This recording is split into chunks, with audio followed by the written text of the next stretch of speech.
আম্মু,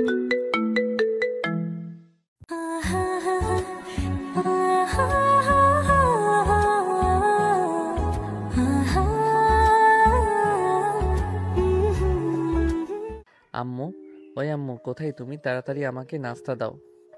এভাবে ষাঁড়ের মতো না চেঁচিয়ে টেবিলে দেখ।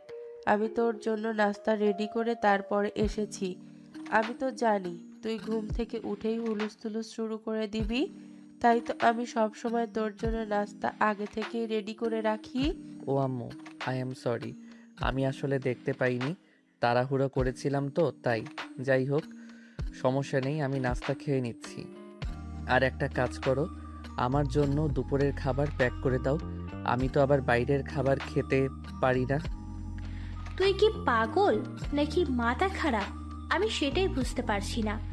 আজ তোর কলেজের প্রথম দিন, আর আজকে কি না তুই খাবার নিয়ে যাবি? তো কি করবে বল তো শুনি? কলেজের প্রথম দিন বলে কি পেটে সেটা মানবে নাকি? আর তাছাড়া সে তো বাইরের খাবার খেতে পারে না, তাই তো তাকে বাসা থেকেই খাবার নিয়ে যেতে হবে। হ্যাঁ আম্মু, তাই তো। আমি তোমাকে আমার খাবার প্যাক করে দেওয়ার কথা বলছি, একটু তাড়াতাড়ি করো, সময় হয়ে গেছে। এই শোন, একদিন না খেয়ে থাকলে কিচ্ছু হবে না। আজকে প্রথম দিন, আজ থেকে খাবার নিতে হবে না। তুই এখন তাড়াতাড়ি রেডি হবি। কখন রেডি হয়ে গেছি তারা হলো সত্যি, যেতে দেরি হয়ে যাবে। তখন নীল তার বোনের কথা মেনে নিল আর টিফিন নিল না। তারপর সে তাড়াতাড়ি রেডি হয়ে বাইক নিয়ে বাসা থেকে বের হলো। কলেজ ক্যাম্পাসে পৌঁছানো মাত্রই সে বাইকটা পার্ক করে তার বোনের সঙ্গে ক্লাসরুমের দিকে যাচ্ছিল। তখনই হঠাৎ একটা মেয়ে পেছন থেকে ডাক দিল, এই রিমি, তোর সঙ্গে এই পিচ্চিটা কে রে?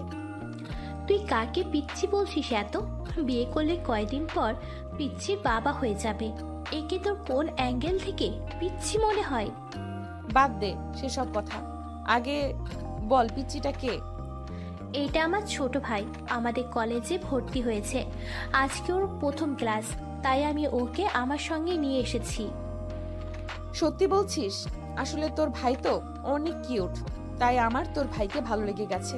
তুই যদি বলিস তাহলে আমি তোর ভাইয়ের সঙ্গে একটু প্রেম করতে চাই।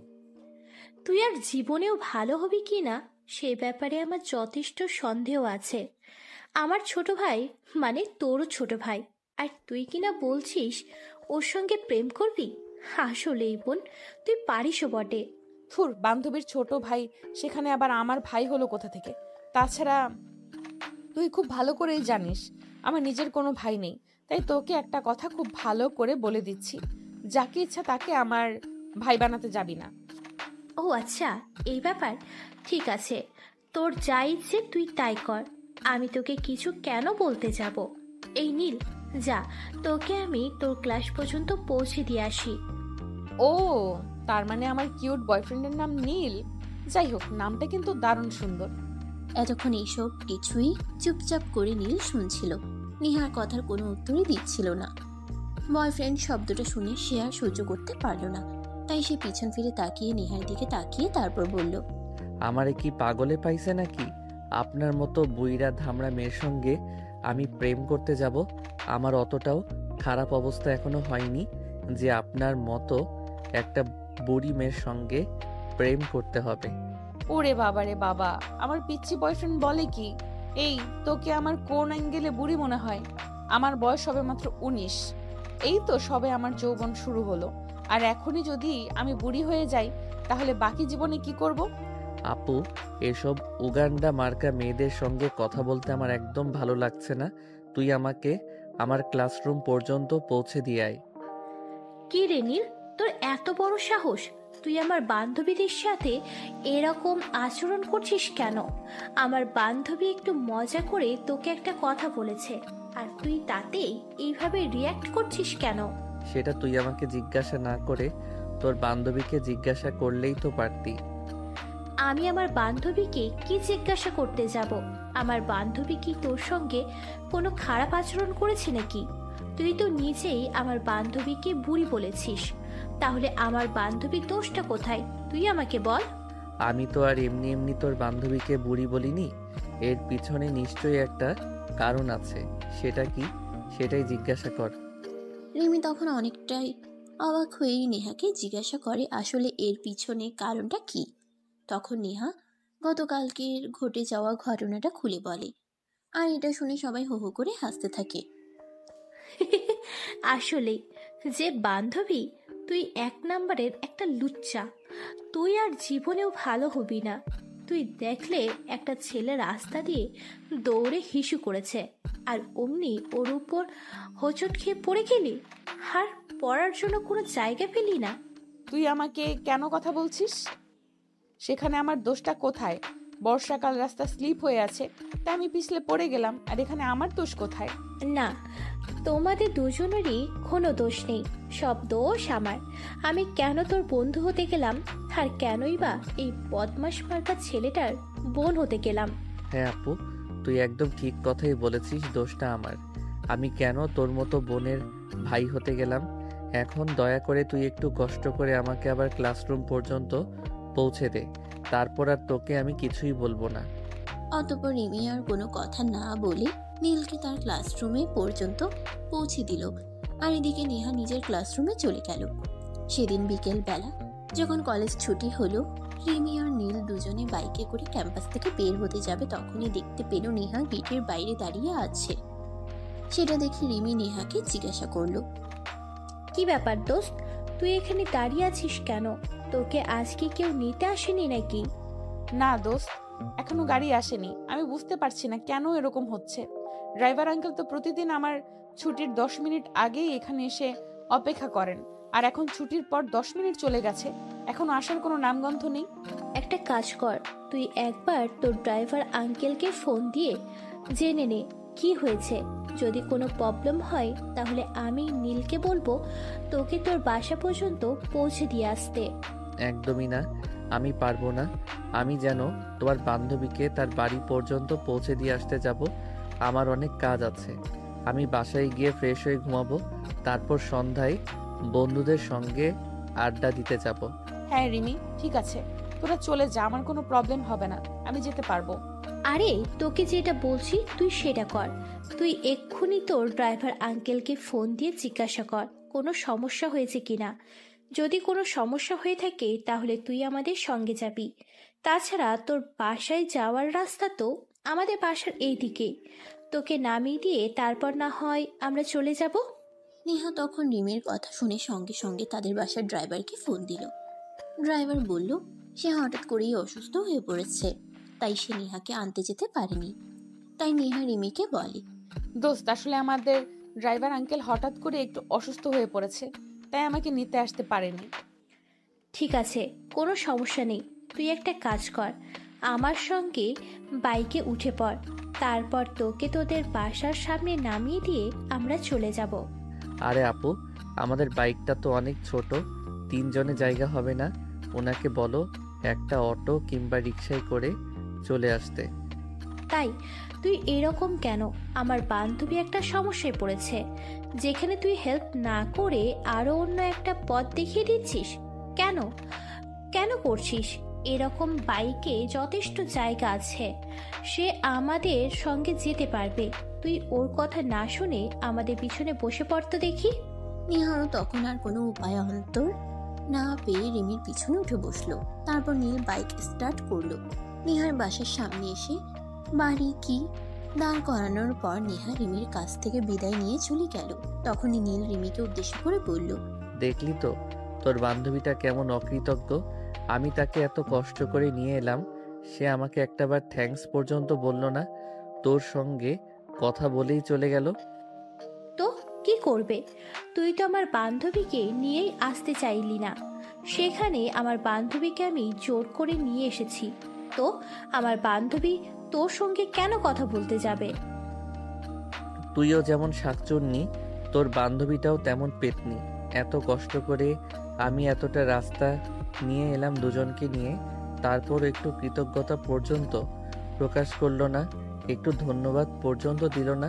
তোরা কেমন আমি সেটাই বুঝতে পারি না। এই শোন, একদম আমাকে শাকচুন্নি বলবি না। আর তুই আমার বান্ধবীকে পেতনি বলছিস কেন? আমার বান্ধবীর পিছনে কলেজের সব ছেলেরা লাইন মারে, সেটা তুই জানিস? এত কিছু জানার আমার কোনো প্রয়োজন নেই। তোর শাকচুন্নি মার্কা বান্ধবী, আমি তাকে বাসা পর্যন্ত পৌঁছে দিলাম, সে আমাকে একটা ধন্যবাদ পর্যন্ত দিল না। তাহলে তোর বান্ধবীকে আমি কি বলবো বলতো শুনি? এত কথা তোকে আমি কেন বলতে যাব? এখন চুপচাপ বাইক চালা আর বাসার দিকে যা। হ্যাঁ, আমাকে তো সেটাই করতে হবে যেটা তুই বলবি, কারণ আমি তো তার হুকুমের চাকর। একটা কথা মনে রাখিস, আমার মতো বিনা বেতনের চাকর কিন্তু আর দুনিয়ায় দুটো পাবি না। পাওয়ার কোনো প্রয়োজন নেই। এখন তুই দয়া করে মুখটা বন্ধ করে গাড়ি চালা। নীল তখন আর কোনো কথা না বলে বাইক চালাতে শুরু করলো। 5 মিনিট পর তারা বাসে এসে পৌঁছালো। বাসে এসে পৌঁছাতেই তার আম্মু তাকে বলল, কি ব্যাপার বাবা?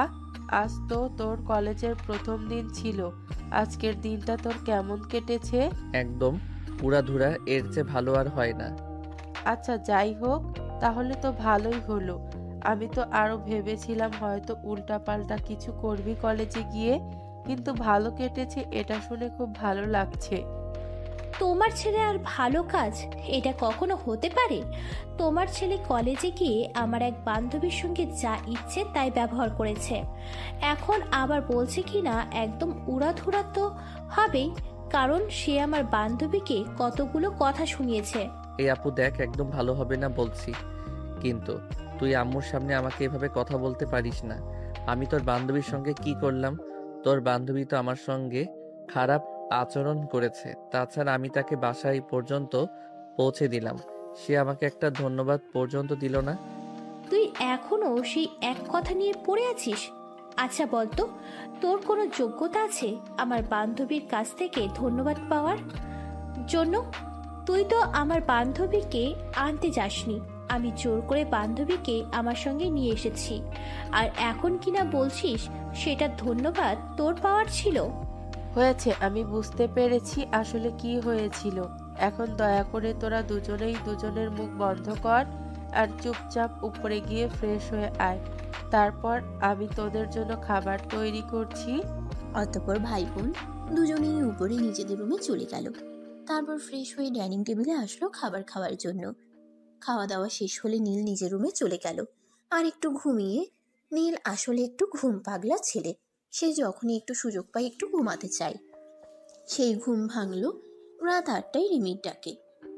কি ব্যাপার, তুই এখনো ঘুমাচ্ছিস না কেন?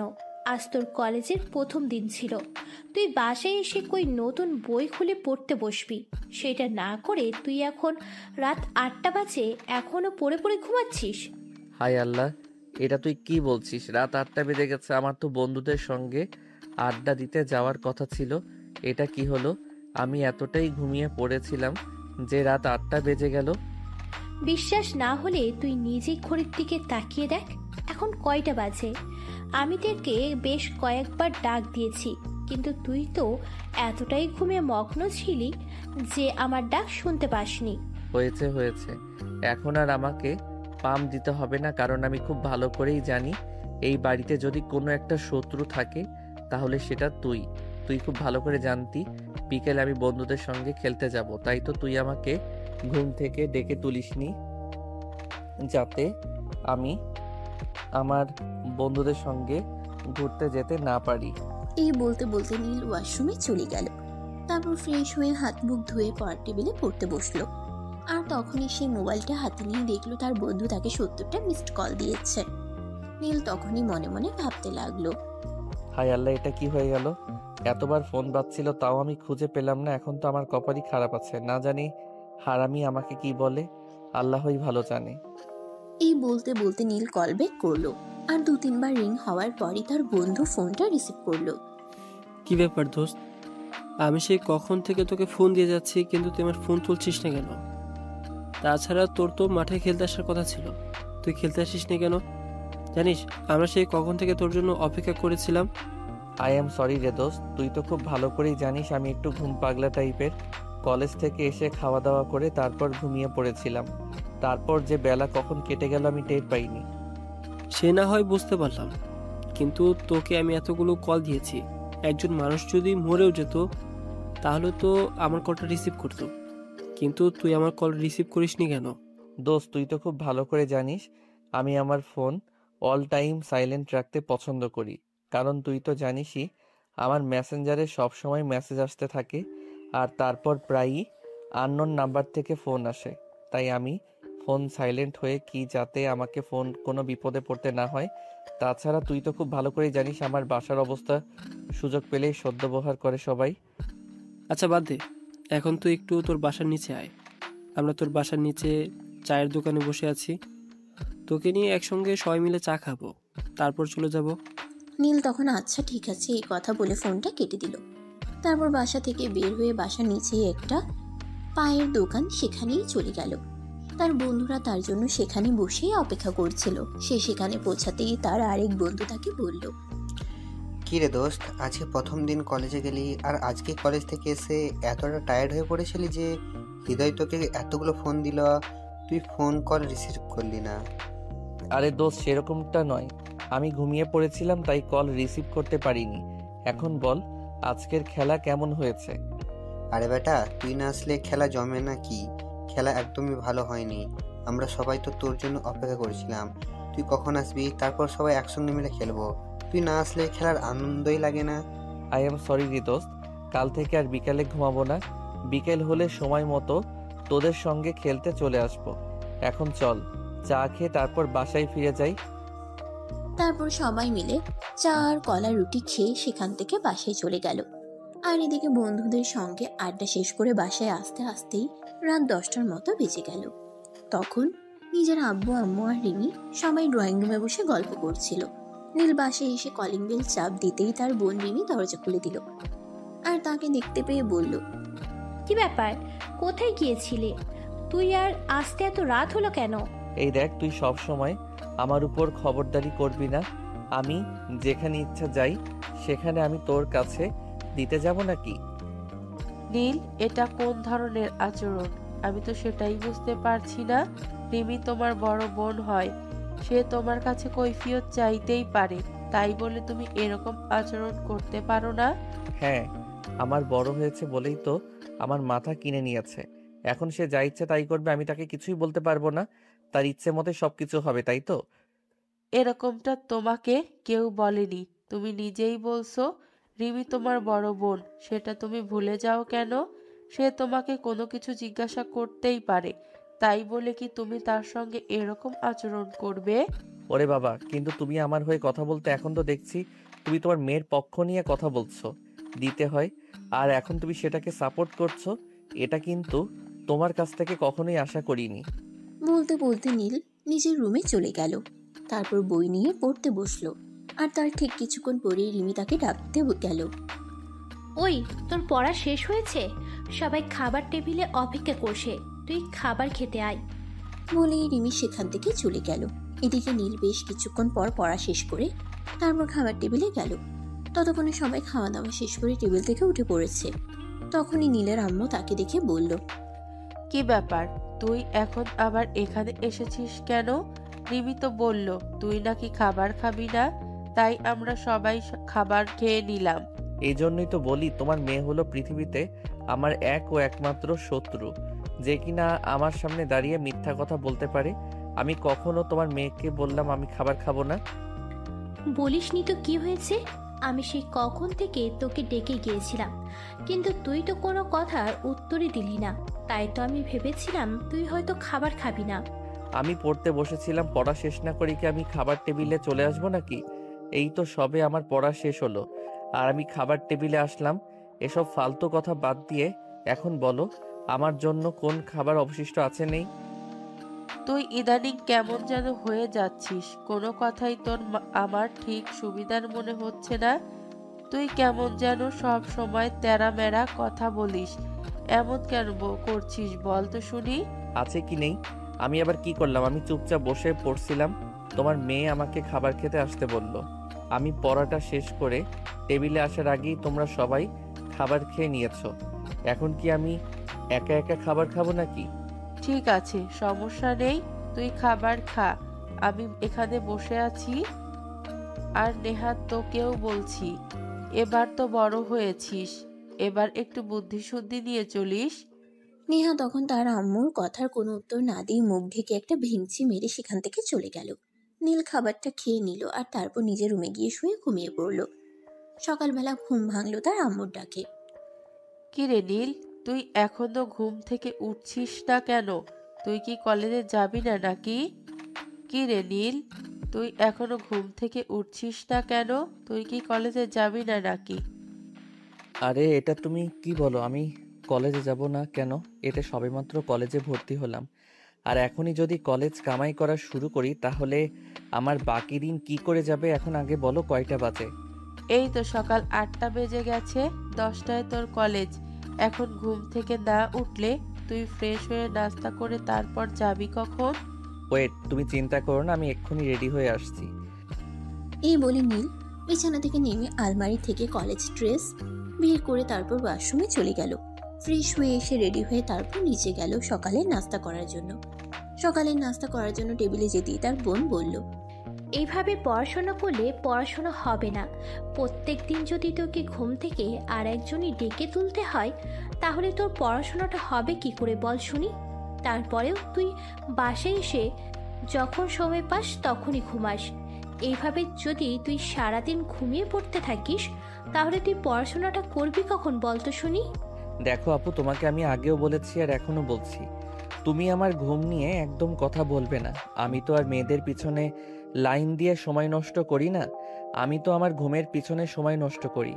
ঘুম আমাকে এতটাই ভালোবাসে যে সে আমাকে কোনোভাবেই ছেড়ে যায় না, সব সময় আমার সঙ্গেই থাকতে চায়। তো আমি কি করব বলো?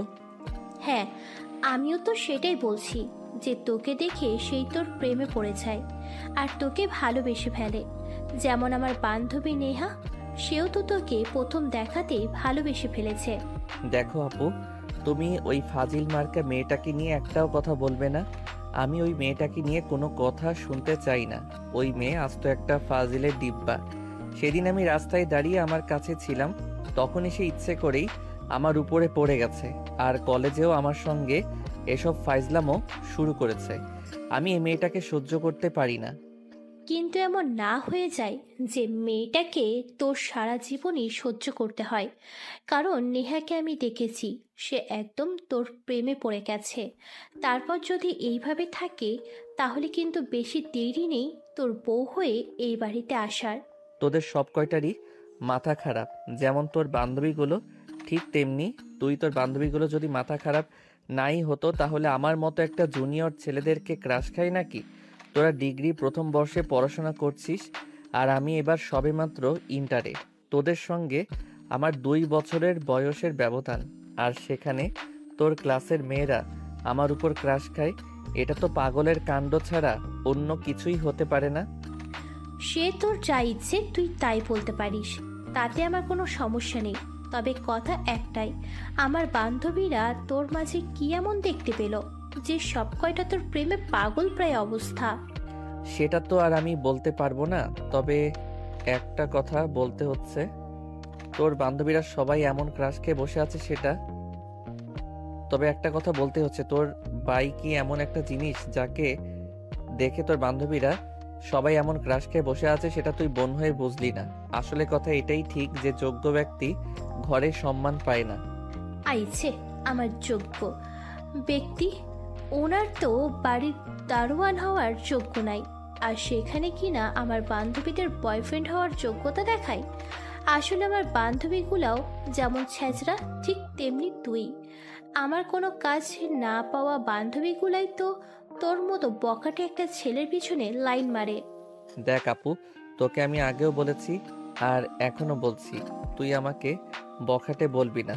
আমি কি বখাটে ছেলেদের মতো রাস্তার পাশে বসে মেয়েদেরকে ইফটিজিং করি নাকি? আমি তো আমার মতোই থাকি।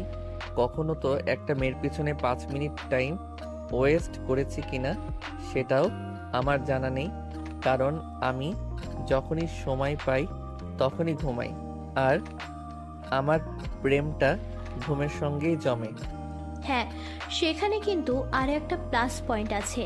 নেহাও কিন্তু ঘুম পাগলি একটা মেয়ে, সে কিন্তু অনেক ঘুমাতে পারে।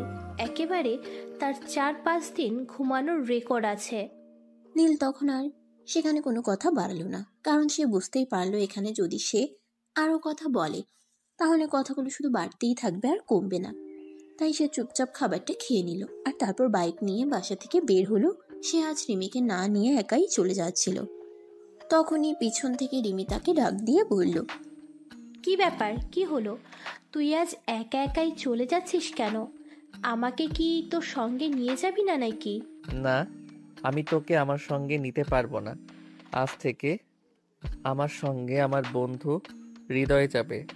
আমি এখান থেকে ওর বাসার সামনে চলে যাব, তারপর ওখান থেকে ওকে তুলে নিয়ে কলেজে চলে যাব। আমি কলেজে যাব কি করে? বললাম তো, আমি তোকে আমার সঙ্গে নিতে পারবো না। তুই কি আমার কথা শুনতে পাসনি নাকি? তুই যদি না শুনতে পাস তাহলে আমি আবারও বলছি, আমি তোকে আমার সঙ্গে নিতে পারবো না। আমার সঙ্গে আমার বন্ধু যাবে। এই বলে সেখানে আর এক মুহূর্ত অপেক্ষা না করেই বাইকের স্পিড বাড়িয়ে সেখান থেকে সোজা তার বন্ধুর বাসার সামনে চলে গেল। এদিকে রিমি অনেকক্ষণ ধরে বাসার সামনে দাঁড়িয়ে আছে রিক্সার জন্য, অপেক্ষা করছে, কিন্তু রিক্সার কোনো নামগন্ধ নেই। তখনই তার আব্বু বাসা থেকে বের হলো আর তাকে সেখানে দাঁড়িয়ে থাকতে দেখে জিজ্ঞাসা করলো, কি ব্যাপার রিমি, কি হয়েছে তোর? তুই এখানে দাঁড়িয়ে আছিস কেন? কলেজে যাসনি কেন? আমি কলেজে যাব কি করে সেটা তুমি আমাকে বলো। আমি তোমার ছেলের সঙ্গে কলেজে যাব ভাবছিলাম, কিন্তু সে আমাকে না নিয়েই তার বন্ধুকে তার সঙ্গে নিয়ে যাবে বলে বাইক নিয়ে চলে গেছে। আর আমাকে বলেছে রিস্কায় করে কলেজে চলে যেতে। আর এইদিকে আমি অনেকক্ষণ ধরে রিস্কার জন্য দাঁড়িয়ে আছি, কিন্তু কোনো রিস্কাই পাচ্ছি না। ঠিক আছে মা, কোনো সমস্যা নেই, তুই আমার সঙ্গে চল, আমি তোকে কলেজে পৌঁছে দিয়ে তারপর অফিসে চলে যাব। নেহা তখন কোনো কথা না বলে তার আব্বুর সঙ্গে গাড়িতে উঠে বসলো, আর তারপর তার আব্বু তাকে কলেজের সামনে নামিয়ে দিয়ে অফিসে চলে গেল।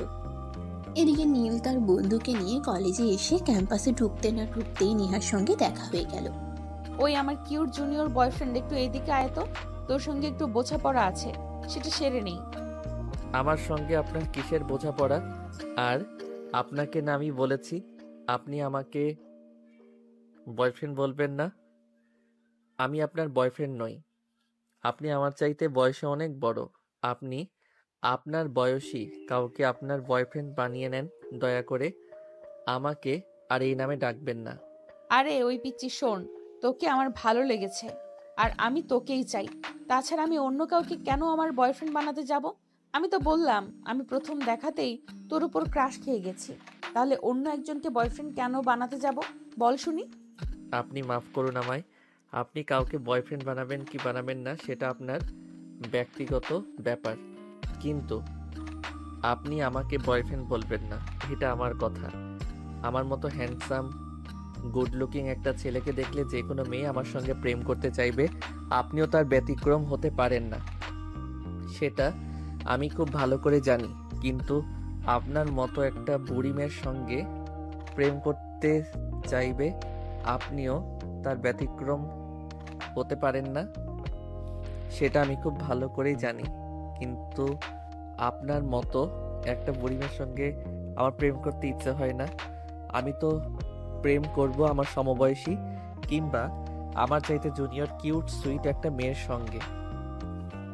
চিন্তা করিস না, তোর এই আশা কোনোদিনও পূর্ণ হবে না যতদিন আমি নেহা বেঁচে আছি। কারণ হয়েছে, তোকে বললাম, তোকে আমার মনে ধরেছে, আর আমার মনে ধরা জিনিসটাকে আমি কখনোই অন্য কারোর হতে দেই না। এটা আমার ছোটবেলাকার অভ্যাস, এখনো বিদ্যমান আছে। এই বলে নেহা নীলের দিকে এগিয়ে এলো আর তারপর বলল, আচ্ছা সেই সব কথা বাদ দিয়ে এখন তুই আমাকে এইটা বল যে তুই আজ রিমিকে তোর সঙ্গে নিয়ে আসিসনি কেন? রিমিকে কেন তোর আব্বু কলেজ পর্যন্ত ছেড়ে দিয়েছে, তুই ওকে তোর সঙ্গে আনিসনি কেন? এই যে আপু শোনেন, আপনার বকবকানি অনেকক্ষণ ধরে সহ্য করছি, আর সহ্য করতে পারবো না। আমি কি করব না করব সেটা আমার ব্যক্তিগত ব্যাপার, আর আমার ব্যক্তিগত ব্যাপারে কেউ ইন্টারফেয়ার করুক সেটা আমি চাই না। সো আমি কি বলতে চাই আপনি আশা করি বুঝতে পেরেছেন। এত বেশি বুঝে আমার লাভ নেই। আজ থেকে তুই সকালবেলা আমাকে তোর সঙ্গে নিয়ে আসবি, আর বিকেলবেলা আমাকে তোর সঙ্গে আমার বাসায় পৌঁছে দিবি। রিমিকে তুই তোর সঙ্গে আনবি কি আনবি না সেটা তোর ব্যক্তিগত ব্যাপার, আমি সে ব্যাপারে কিছুই বলবো না। নেহার কথা শুনে নীল যেন একদম আহাম্মক বনে গেছে, যেখানে সে নিজের বোনকেই নিজের সঙ্গে আনবে না, আর সেখানে কিনা আরেকটা মেয়ে বলছে তাকে তার সঙ্গে নিয়ে আসতে হবে, আবার দিয়ে আসতে হবে। এটা জাস্ট কল্পনার অতীত। তাই নীল বলল, আমার মাথা এখনো অতটা খারাপ হয়নি, আশা করি বুঝতে পেরেছেন। আমি কেন আপনাকে আমার বাইকের তেল খরচা করে প্রতিদিন নিয়ে আসব আর আপনার বাসা পর্যন্ত পৌঁছে দিব। আপনাদের বাড়ি থেকে তো মনে হয় আপনার বাবা মাশাল্লাহ বড় লোক, তাহলে আপনার বাবা আপনাকে কেন একটা গাড়ি কিনে দিতে পারেন না, সেটা বলা যাবে কি? আসলে আমি গাড়ি চালাতে পারি না, অনেকবার চেষ্টা করেছি, তাও পারি না। আমাদের গ্যারেজে 2-3টা গাড়ি সবসময় পড়েই থাকে, কিন্তু আমি গাড়ি চালাতে পারি না বলেই গাড়ি নেই না। তাছাড়া আমার এটা পছন্দ নয় যে আমার ড্রাইভার গাড়ি চালক আর আমি তার পেছনে বসে থাকি। ড্রাইভার গাড়ি চালাবে আর আপনি পিছনে বসে থাকতে পারবেন না, এটা আপনার সহ্য হবে না। তাহলে আপনি আমার বাইকের পিছনে বসে থাকবেন কি করে? এটা কি করে সহ্য হবে? ড্রাইভারের পেছনে বসা যায় না, কিন্তু ভালোবাসার মানুষটার পেছনে ঠিকই বসা যায়। এটাতেই এখন বুঝবি না? যখন তুই আমার মতো আমাকে ভালোবেসে ফেলবি, তখন তুই ঠিকই বুঝতে পারবি। নীল তখন নেহার কথার কোনো উত্তর না দিয়ে সেখান থেকে চলে যেতে চায়। কারণ মেয়েদের সঙ্গে তর্কে যেতে হয় না, কারণ ওদের সঙ্গে তর্কে গেলে কখনোই তর্কে জেতা যায় না। ওরা হেরে গেলেও 5টা কথা শুনিয়ে যেভাবেই হোক ওই তর্কে ওরা জিতবে, কারণ ওদের রক্তে হার শব্দটা লেখা নেই। নীল চলে যাচ্ছে তখনই পিছন থেকে নেহা বলে, কি ব্যাপার, কি হলো? তুই আমার কথার কোনো উত্তর না দিয়ে চুপচাপ এখান থেকে চলে যাচ্ছিস কেন? আপনার প্রশ্নের উত্তরটা আমার আপাতত জানা নেই, তাই আমি আপনার প্রশ্নের উত্তরটা দিতে পারলাম না। এটা তুলে রাখেন, অন্য এক সময় আপনার প্রশ্নের উত্তরটা আমি দিয়ে দিব। এই বলে সেখানে আর এক মুহূর্ত দেরি না করে নীল সেখান থেকে সোজা ক্লাসরুমে চলে আসলো। আর কিছুক্ষণ পরে তার বন্ধু হৃদয় তাকে বলে, দোস্ত, আপুকে দেখলাম তোর সঙ্গে দাঁড়িয়ে দাঁড়িয়ে অনেকক্ষণ ধরে কথা বলছিল। কি ব্যাপারে রে, বল তো শুনি। কি ব্যাপার মানে? প্রেমের ব্যাপারে তোরা কি বুঝতে পারিসনি? একটা মেয়ে একটা ছেলের সঙ্গে এতক্ষণ ধরে কি নিয়ে কথা বলে? অবশ্যই সেখানে লাভ ক্যাচ চলছে, তাই না? হাসালি দোস্ত, প্রেম ভালোবাসা আর নেহা আপু, তাও আবার তোর সঙ্গে, এটা ভাবাই যায় না। নেহা আপু তো ছেলেদেরকে তার নিজের হাতের পুতুল মনে করে, যেভাবে ইচ্ছা সেভাবেই নাচায়। কি বলছিস তুই? আমি তো কিছুই বুঝতে পারছি না, একটু খুলে বল তো শুনি। শোন, নেহা আপুকে তুই এখনো চিনতে পারিসনি। নেহা আপু দেখতে অনেক সুন্দর, সেটা তো নিশ্চয়ই খুব ভালো করে জানিস। নেহা আপুর পেছনে ভার্সিটির প্রত্যেকটা ছেলে লাইন মারে। নেহা আপু প্রত্যেকটা ছেলের সঙ্গে কম করে 2 দিন হলেও প্রেম করেছে। সেখানে তুই কিনা নেহা আপুর প্রেম করেছিস? ধুর, এসব ফালতু কথা বাদ দে। আমি কেন নেহা আপুর প্রেমে পড়তে যাব? নেহা আপু নিজেই আমার প্রেমে হাবুডুবু খাচ্ছে। বিশ্বাস না হলে তুই কয়েকদিন আমাকে ফলো কর, তাহলেই বুঝতে পারবি। আমার বাবু, এত কিছু বোঝার প্রয়োজন নেই। তুই যেটা করছিস চিন্তা ভাবনা করে কর। এমন কিছু করিস না যার জন্য পরে তোকে পস্তাতে হবে। আর একটা কথা, আমি বন্ধু হিসেবে তোকে উপদেশ দিচ্ছি, কখনই কোনো সিনিয়র মেয়ের প্রেমে পড়িস না, তাহলে পস্তাতে হবে। এ পর্যন্ত এমন কোনো কাজ করিনি যার জন্য আমাকে পস্তাতে হয়েছে, তাহলে আমি কেন এখন পস্তাতে যাব? তাছাড়া আমি কেনই বা নেহা আপুর প্রেমে পড়তে যাব? দুনিয়াতে কি মেয়ের অভাব পড়েছে নাকি যে আমি আমার চাইতে বয়সে বড় একটা মেয়ের প্রেমে পড়তে যাব? তুই কোনো চিন্তাই করিস না, আমি প্রেমে পড়বো না। আর যদি পড়ি তাহলে একা পড়বো না, তোকে নিয়েই পড়বো। এই বলে নীল হাসতে হাসতে সেখান থেকে চলে গেল। এদিকে দেখতে দেখতে বেশ কয়েকদিন চলে গেল। ইতিমধ্যে নেহা প্রায় এদিকে দেখতে দেখতে বেশ কয়েকদিন চলে গেল। ইতিমধ্যে প্রায় দিনই নেহা নীলের সঙ্গে বাইকে করে ভার্সিটি আসার যায়। সেটা এতদিনে ভার্সিটির অনেকেরই চোখে পড়েছে, কিন্তু কেউ কিছু বলতে পারে না, কারণ নেহাকে সবাই খুব ভালো করে জানে। কেউ যদি নেহাকে কিছু বলতে চায় তাহলে নেহা তার 14 গোষ্ঠী উদ্ধার করে ছেড়ে দেবে। নেহা সমাজে কোনো অপবাদ বা ঘটে যাওয়া ঘটনাটা কেউ স্বীকার করতে রাজি নয়। সবচেয়ে বরাবরই এরকম স্বভাবের, সে যা ইচ্ছে তাই করবে, কিন্তু তাকে এ ব্যাপারে কেউ কিছু বলতে পারবে না। আর যদি কেউ কিছু বলে তাহলে তার আর রক্ষে নেই। যাই হোক ভিউয়ার্স, কথা না বাড়িয়ে চলুন গল্পে ফিরে আসি। সেদিন বিকাল বেলা হঠাৎ নেহা নীলদের বাড়িতে আসে। নীল তখন নিজের রুমে বসে বই পড়ছিল। ড্রয়িং রুমে এসে সেই রিমিকে নাম ধরে ডাকতে থাকে। এই রিমি, রিমি কোথায় তুই? এখনো রেডি হসনি? লেট হয়ে যাবে তো, তাড়াতাড়ি কর। আরে না, তুই চলে এসেছিস? 2 মিনিট ওয়েট কর। আসলে আগে আমার মনেই ছিল না, তারপর যখন মনে হলো তখনই তাড়াতাড়ি করে রেডি হচ্ছি। চিন্তা করিস না, আমার বেশি সময় লাগবে না, জাস্ট 2 মিনিট। তখনই হঠাৎ নেহার মনে একটা দুষ্টু বুদ্ধি উদয় হলো। তাই সে সিঁড়ি বেয়ে উপরে চলে গেল। সে খুব ভালো করে জানে তোমার নীল কোন রুমে থাকে। সে নীলের রুমে ঢুকে গেল আর সঙ্গে সঙ্গে দরজাটা বন্ধ করে দিল। দরজা বন্ধ হওয়ার আওয়াজ শুনে নীল পেছন ফিরে তাকালো। সে নেহাকে দেখতে পেয়ে চিৎকার করতে যাবে, তখনই নেহা দৌড়ে এসে তার মুখ চেপে ধরলো আর বলল, যদি চিৎকার করেছো তাহলে খবর আছে। আমি সবাইকে বলে দেব তুমি আমাকে এই রুমে নিয়ে এসেছো আর আমার সঙ্গে খারাপ আচরণ করেছো। তারপর কি হবে সেটা তুমি খুব ভালো করেই জানো। আরে তুমি আমার বাড়িতে এসে আমাকে থ্রেট করছো? এত বড় দুঃসাহস তোমার! একটা মেয়ে মানুষও এসব কিছু করতে তোমার লজ্জা করছে না? না জান পাখি, আমার একটুও লজ্জা করছে না, কারণ আমি তো অন্য কারোর সঙ্গে এরকম করছি না। আমার জান পাখি, তোর সঙ্গে তো একটু রোমান্টিক কথা বলতে চাইছি, তাহলে আমার লজ্জা করবে কেন? আমি কি পরপুরুষের কাছে গেছি নাকি?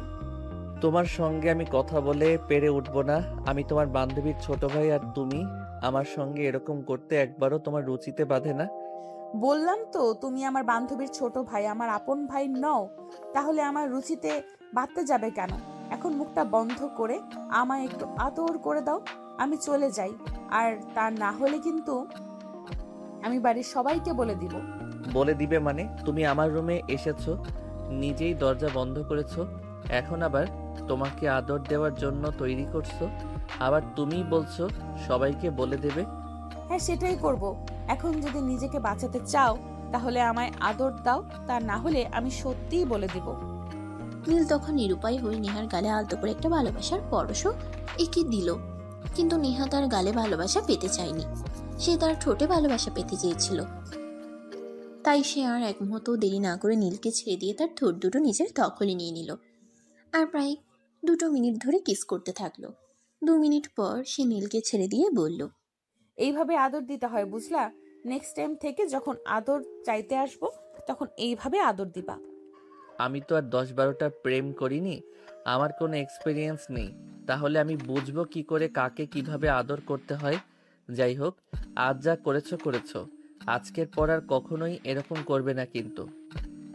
আমি কখন কি করি না করি সেটা তো আমি নিজেই জানি না, তোমাকে বলবো কি করে আমি কখন কি করব না করব? যাই হোক, আমরা ঘুরতে যাচ্ছি, তুমি যাবে আমার সঙ্গে?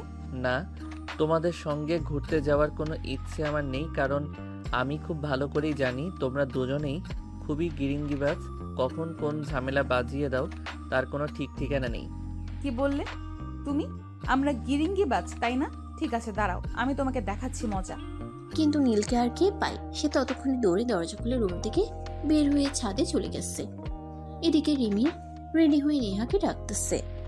এই নেহা, নেহা কোথায় গেলি তুই? তোকে না বললাম যে ডাইনিং রুমে বসতে, তুই আবার কোথায় চলে গেলি? দেরি হয়ে যাচ্ছে তো, তাড়াতাড়ি আয়। কোথায় আবার যাব? এটা তোর ভাইয়ের রুমে গিয়েছিলাম, একটু রোম্যান্স করছিলাম, রোম্যান্সটাও ঠিক মতো করতে দিলি না। তুই আসলেই একটা বদমাইশ মার্কা মেয়ে। আর তুই কি বিয়ের আগেই আমার ভাইয়ের সঙ্গে সব কিছু করে নিচ্ছিস? সেটার কোনো নামগন্ধ নেই তাই না? আচ্ছা, আমার ভাইয়ের সঙ্গে এইসব করতে তো লজ্জা লাগলো না? হাজার হোক বান্ধবীর ছোট ভাই বলে কথা। শোন, প্রেমে পড়লে লজ্জা শরম ওইসব কিছুই থাকে না। আর যাকে ভালোবাসি তার সঙ্গে সব কিছু করতে আমার লজ্জা লাগবে কেন? বরঞ্চ আমার ভালোই লাগছিল। এখন তুই যাবি নাকি যাবি না সেটাই বল। এই বলে রিমি বাসা থেকে বের হয়ে বাইরে আসে। নেহাও তার পিছন পিছন আসলো। রিমি বাইরে এসে দেখলো নেহা আজ গাড়ি নিয়ে আসেনি, তাই রিমি নেহাকে বলল, কি ব্যাপার দোস্ত, তুই গাড়ি নিয়ে আসিসনি কেন? তাহলে আমরা যাব কিসে করে? গাড়ি নিয়ে আম্মু এক জায়গায় চলে গেছে, তাই গাড়ি নিয়ে আসতে পারিনি। আমি তো ভেবেছিলাম ওইদিকে একটা অটো পেয়ে যাব, তারপর অটোতে করে চলে যাব, কিন্তু পুরো রাস্তা হেঁটে হেঁটে এসেছি, কোথাও একটা অটোও দেখতে পাইনি। একটা কাজ কর, তোর ভাইকে বল আমাকে দিয়ে আসতে। তোর কি মনে হয় তুই যা করেছিস তারপর নীল আর আমাদের সঙ্গে যাবে? একদমই যাবে না। যাই কিছু করিস না কেন, কোনো কাজই হবে না। ঠিক আছে, তোকে তোর ভাইকে কিছুই বলতে হবে না, তুই এইখানে ওয়েট কর, দেখ আমি কিভাবে 5 মিনিটে তোর ভাইকে নিয়ে এখানে চলে আসি। এই বলে নেহা আর এক মুহূর্ত দেরি না করে বাড়ির ভেতরে ঢুকে গেল। কিন্তু সে নীলকে কোথাও খুঁজে পেল না। তখনই হঠাৎ তার মনে পড়ল নীল হয়তো ছাদে গিয়েছে, তাই সে দৌড়ে ছাদে চলে গেল। ছাদে গিয়ে দেখতে পারলো সত্যি সত্যি নীল সেখানে দাঁড়িয়ে আছে, কিন্তু চারপাশে কিছুটা ধোঁয়া উঠছে। ওটা কিসের ধোঁয়া সেটা দেখার জন্য নেহা এগিয়ে দেখতে পেল নীল সিগারেট টানছে। তখন এসে পিছন থেকে বলে উঠল, ও আচ্ছা এই ব্যাপার, আচ্ছা ঠিক আছে, তাহলে আমি আসতেই এটা আঙ্কেলের সঙ্গে বলে দিচ্ছি, তারপর কি হয় সেটা সামলে নিও। নেহার গলার আওয়াজ শুনতে পেয়ে নীল অনেকটা চমকে গিয়ে পিছন ফিরে তাকালো। সে নেহাকে দেখতে পেয়ে তোতলাতে তোতলাতে বলতে লাগলো, আপনি আপনি এখানে কখন আসলেন আর এখানে কেন এসেছেন? এখানে না আসলে তো তোমার এই কর্মকাণ্ড দেখতে পেতাম না। সবেমাত্র ইন্টার প্রথম বর্ষে পড়াশোনা করছো আর এখনই সিগারেট খাও, এই বিষয়টা তো আঙ্কেলকে জানাতেই হবে, তা না হলে তো হচ্ছে না। চিন্তা করো না, আমি আমার ফোনে একটা ছোট্ট ভিডিও ক্লিপ করে রেখেছি, আঙ্কেলকে শুধু এটা দেখিয়ে দেবো, তাহলেই হয়ে যাবে। আমাকে আর কষ্ট করে কিছুই বলতে হবে না। আই এম সরি আপু, আর কখনোই এরকম হবে না, কিন্তু আপনি দয়া করে আব্বুকে কিছু বলতে যাবেন না। আপনি তো খুব ভালো করেই জানেন আমি আব্বুকে প্রচন্ড ভয় পাই। ঠিক আছে, আঙ্কেলকে আমি কিছুই বলবো না, আর এটাও আমি আমার ফোন থেকে ডিলিট করে দিব। তবে আমার একটা শর্ত আছে, তুমি যদি আমার শর্তে রাজি হও তাহলেই আমি এই ভিডিওটা আমার ফোন থেকে ডিলিট করে দিব, আর নয়তো সত্যি এই ভিডিওটা আঙ্কেলের কাছে চলে যাবে। কি শর্ত আপনি বলুন, আমি সব শর্ত মানতে রাজি আছি, কিন্তু আপনি দয়া করে এই ভিডিওটা আমার আব্বুকে দেখাবেন না, তাহলে আব্বু আমাকে মেরে ফেলবে। প্লিজ আপু, আপনি আমার সঙ্গে এরকমটা করবেন না। আরে এত উত্তেজিত হওয়ার কিছুই নেই, আমি বললাম তো, তুমি যদি আমার শর্তে রাজি হও তাহলে আমি আঙ্কেলকে কিছুই বলবো না। ঠিক আছে, আপনি বলেন আপনার কি শর্ত, আমি সব করতে রাজি আছি। ঠিক আছে, আপনি বলেন আপনার কি শর্ত, আমি সব শর্ত পালন করতে রাজি আছি। সেরকম কিছুই না, শুধু আমি আর রিমি হতে যাব, আমাদেরকে বাইকে করে নিয়ে যেতে হবে, তাহলে সব সমাধান হয়ে যাবে। আঙ্কেলকে আর কিছুই বলবো না, তুমি যাবে তো? কি আর করার, যেহেতু ধরা পড়ে গেছি এখন তো আর এই শর্ত মেনে না নিয়ে কোনো উপায় নেই। ঠিক আছে চলুন। এই বলে নীল রেডি হয়ে নিচে আসলো। নিচে এসে দেখে রিমি আর নেহা দুজনেই হেসে খুঁটি খুঁটি হচ্ছে, নীলকে বোকা বানাতে পারলো বলে। যাই হোক, নীল যেহেতু ফেসে গেছে তাই তো আর তার কিছুই করার নেই, তাই সে বাধ্য ছেলের মতো তাদেরকে নিয়ে ঘুরতে চলে গেল। সারাদিন ঘোরাঘুরি শেষ হলে রাত আনুমানিক 11টার মতো বাজে। তখন তারা বাসায় ফিরে আসলো। নীল, একটা কাজ কর, আমার শরীরটা একটু খারাপ লাগছে, তুই আগে আমাকে বাসায় নামিয়ে দে, তারপর নেহাকে বাসায় পৌঁছে দিয়ে আয়। এত রাতে আমি একা একা একটা মেয়েকে নিয়ে ওর বাসায় পৌঁছে দিতে যাব, তারপর যদি কোনো অঘটন ঘটে তখন কি হবে সেটা একবারও তুই চিন্তা করে দেখেছিস? এত চিন্তা করার সময় আর মন মানসিকতা কোনোটাই আমার নেই। তোকে যেটা করতে বলছি তুই সেটাই কর। আমার শরীরটা একটু খারাপ লাগছে, আমি যেতে পারবো না, তুই নেহাকে তার বাসা পর্যন্ত পৌঁছে দিয়ে আয়, তারপর যদি কোনো অঘটন ঘটে তখন আমি সেটা দেখে নেব। তোর মতো বোন যারা আছে তার জীবনে কোনো শত্রুর প্রয়োজন নেই। তুই আমাকে বলছিস অঘটন করলে তারপর দেখে নিবি? মান ইজ্জত চলে যাওয়ার পর মান ইজ্জত খুঁজে বেড়ানোর কি দরকার? কিন্তু কেউই নীলের কথার কোনো পাত্তা দিল না। অবশেষে নীল বাধ্য হয়ে রিমিকে বাসায় নামিয়ে দিয়ে তারপর নেহাকে তার বাসা পর্যন্ত নিয়ে গেল। এই যে ম্যাডাম, কি হলো, আপনি নামছেন না কেন? আমি তো আপনার বাসার সামনে চলে এসেছি। কথা না বলে পেছন ফিরে তাকিয়ে দেখলো নেহা নীলকে জড়িয়ে ধরে বাইকের মধ্যেই ঘুমিয়ে পড়েছে। একটা মানুষ কতটা অচেতন হলে এভাবে চলন্ত বাইকে ঘুমিয়ে পড়তে পারে, এটা নেহাকে না দেখলে বোঝা যেত না। যাই হোক, নীল অনেক কষ্ট করে বাইক থেকে নেমে তারপর নেহাকে কোলে করে তাদের ড্রয়িং রুমে নিয়ে আসলো। এমন অবস্থা দেখে নেহার আম্মু দৌড়ে আসলো আর বলল, কি ব্যাপার, কি হয়েছে আমার মেয়েটার? আমার মেয়েটার কি কোনো সমস্যা হয়েছে নাকি তুমি এভাবে কোলে করে নিয়ে এসেছো কেন? আর তুমি বা কে? আন্টি, চিন্তার কোনো কারণ নেই, আমি আপনার মেয়ের বান্ধবী রিমির ছোট ভাই, আর আপনার মেয়ের কোনো সমস্যা হয়নি।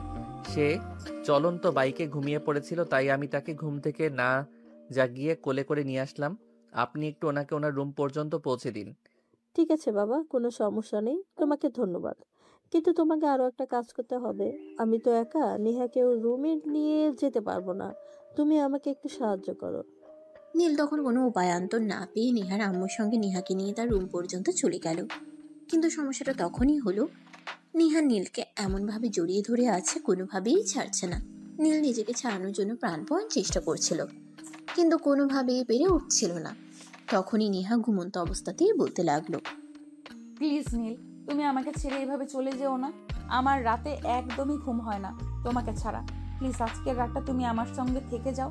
কথা দিলাম তোমায় কোনো রকম বিরক্ত করব না, যা শুধু তোমার ওইটা ধরে একটু ঘুমিয়ে থাকবো। কথাটা শোনা মাত্রই নেহার আম্মু লজ্জা পেয়ে সেখান থেকে চলে গেল। নীল কি করবে সেটাই ভেবে পাচ্ছে না।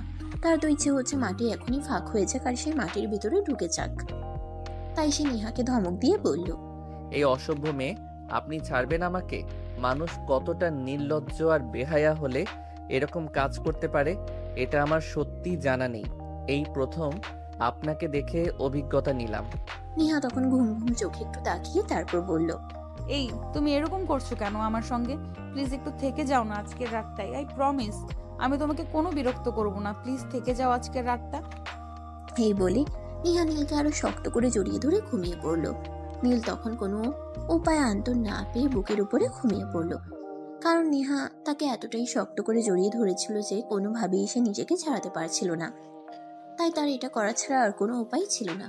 সকালবেলা যখন নেহার ঘুম ভাঙলো তখন সে দেখতে পেল নীল তার বুকের উপর শুয়ে আছে। তার খুশি আর দেখে কি, সে তখন আলতো করে নীলের কপালে একটা ভালোবাসার পরশ এঁকে দিচ্ছিল।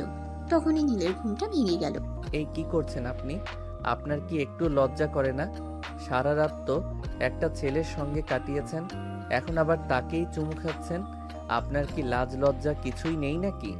তোমার লাজ লজ্জা দিয়ে তুমি পানি খাও। এখন আনন্দ করার বয়স।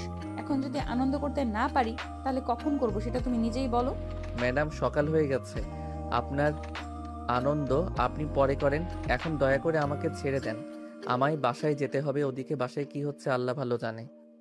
তোমাকে এখন বাসায় যেতে হবে না, তুমিও ওয়াশরুমে গিয়ে ফ্রেশ হয়ে নাও।